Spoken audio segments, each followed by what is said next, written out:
kalau yang ini tidak dilakukan. Maka yang ini tidak boleh ketinggal. Jangan merasa bahwa kita yang menahan lapar tersebut. Jangan merasa bahwa kita lah yang mampu menahan dan membatalkan tersebut. Kalau merasa bahwa kita lah yang mampu menahan makan, lapar, haus, menahan diri dari yang membatalkan, menahan diri dari yang mampu itu akulah, maka yang ini hilang. Yang ini hilang, maka syariat saja yang berlaku, dia masuk ke golongan yang kedua, yaitu hawas, tidak sempurna. Dibilang orang alim, iya. Alim katanya Pak Sabri tersebut. Lihat kata dia di rumah dia, dari pagi sampai sore baca Quran, kata dia, mendengar kami tangga. Tapi yang ini saya tak buat. Sebenarnya puasa saya itu tidak sempurna dalam pandangan saya. Dalam pandangan manusia sempurna. Itu pasti bilang, hebat Pak Sabri itu kata dia. Tapi pandangan Allah rupanya tidak sempurna. Dia tidak mencapai sebenar-benarnya puasa. Ketika ini dilakukan dan ini dilakukan secara beriringan, maka barulah puasa tersebut akan, ketika dia keluar tersebut, maka dia keluar dalam keadaan suci daripada dosa tersebut. Maka Bapak Ibu misalnya dengan hakikat tak boleh ditinggal. 30 tahun lebih mencari ilmu hakikat, lalu di ujung hidupnya dia simpulkan yang 30 tahun lebih tersebut dalam satu kalimat, yaitu jangan pernah terlihat adanya iri.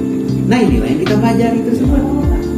Kalau masih terlihat merasa kita yang, termasuk dia tadi merasa kita lah yang berpuasa, maka sebenarnya yang berlaku itu jasad, bukan ruh. Kalau jasad yang berlaku, ruhnya tersembunyi, maka tidak dipandang oleh Allah. Maka itu innallaha la yanzuru ila suwarikum, kata Allah, aku tak lihat zahirmu, yang aku lihat kalbumu tersebut. Tapi yang syariat ini kalau kita tidak buat, kita yang tersesat oleh manusia. Maka itu untuk selamat di dua ini, selamat pada pandangan Tuhan, selamat pula pada pandangan manusia, syariat dengan hakikat ini kita iringkan. Walaupun banyak orang yang melepaskan syariatnya, banyak juga hakikatnya aja banyak dia. Tapi kita tidak boleh berprasangka buruk. Orang yang ikut dalam kajian hakikat tersebut wajib dia tidak boleh berprasangka buruk meskipun buruk yang dilihat. Jadi Bapak Ibu yang ikut dalam majelis ihram tersebut ini, karena ini majelis hakikat, Bapak Ibu berhenti untuk berprasangka buruk meskipun buruk yang dilihat. Jadi yang buruk dilihat dengan kacamata baik, maka jadi baik. Yang baik dilihat dengan kacamata yang buruk, yang baik pun jadi buruk. Jadi mesti harus seluruhnya pandang dengan kacamata hakikat dia. Maka saya sering menyebutkan kepada Bapak Ibu, pandanglah dengan kacamata hakikat. Sebab kalau pandang dengan kacamata zahir, selalunya pasti kita tertipu. Jadi kalau pandang dengan kacamata zahir, pasti kita tertipu. Melihat buah nangka harum, sudah itu cantik luarnya, ketika dibongkar rupanya busuk di dalamnya. Kalau kita lihat zahirnya. Tapi kalau lihat hakikatnya, maka orang tidak akan tertipu ya. Karena yang lihatnya adalah yang di dalam. Dia tidak penting yang di luar, yang di dalam yang dia lihat tersebut. Yang di luar dipandang dengan hakikat menjadi cantik meskipun buruk, yang di dalam dia pandang dengan hakikat yang cantik pun lebih jadi cantik lagi. Maka orang yang duduk di majelis hakikat tersebut, haram bagi dia untuk berprasangka buruk dengan Tuhan maupun dengan sesama makhluk. Tidak boleh sama sekali.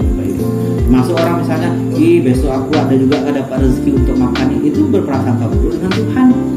Maka saat itu dia syirik sebenarnya. Syirik khafijul khafi namanya. Syirik khafi namanya. Syirik itu ada 3 dia, syirik jali, syirik khafi, dan syirik khafijul khafi. Bapak Ibu merasa takut untuk tidak makan besok, masuk dalam syirik khafi. Bapak Ibu, ada anak kita takut tidak tamat sekolah, tidak tamat kuliah, takut tak selesai skripsi tesisnya, maka dia sudah masuk terjaring di syirik khafi. Takut tidak dapat jodoh pun masuk dalam syirik khafi. Syirik ini dosa yang tak diampuni oleh Allah. Bapak Ibu punya, maka saya sering sebutkan pada minggu yang lalu, ambillah 10 drum tinta hitam yang pekat. Bapak Ibu lempar ke lautan, maka tinta itu akan hilang bersih suci dia. Kenapa? Karena luasnya air lautan tersebut. Tapi jangankan satu gelas ini dimasukkan minyak, 1 tetes dimasukkan minyak di lautan tersebut, maka minyak tidak akan mau menyatu dengan air laut. Kenapa? Karena minyak itu mengaku diri dia, sehingga menjadi syirik. Maka dia akan menjadi minyak yang terasing di antara lautan yang luas tersebut. dan tidak akan diampuni oleh Allah. Bapak Ibu, 100%, 99% tidak syirik, 1% syirik, tetap masuk neraka gara-gara itu. Karena dosa yang tidak diampuni dosa syirik. Tapi syirik tidak, dosa banyak pada akhirnya juga diampuni oleh Allah. Maka itu syirik ini mesti harus dilepaskan. Syirik itu yang saya sebutkan 3 tadi Bapak Ibu, ada syirik jali, ini syirik yang nyata, ada khafi, ini yang sama-sama, ada khafidul khafi. Khafidul khafi ini syirik yang sangat tersamar. Nah, syirik ini baru bisa dihilangkan kalau orang iringkan ibadahnya itu syariat dengan hakikat.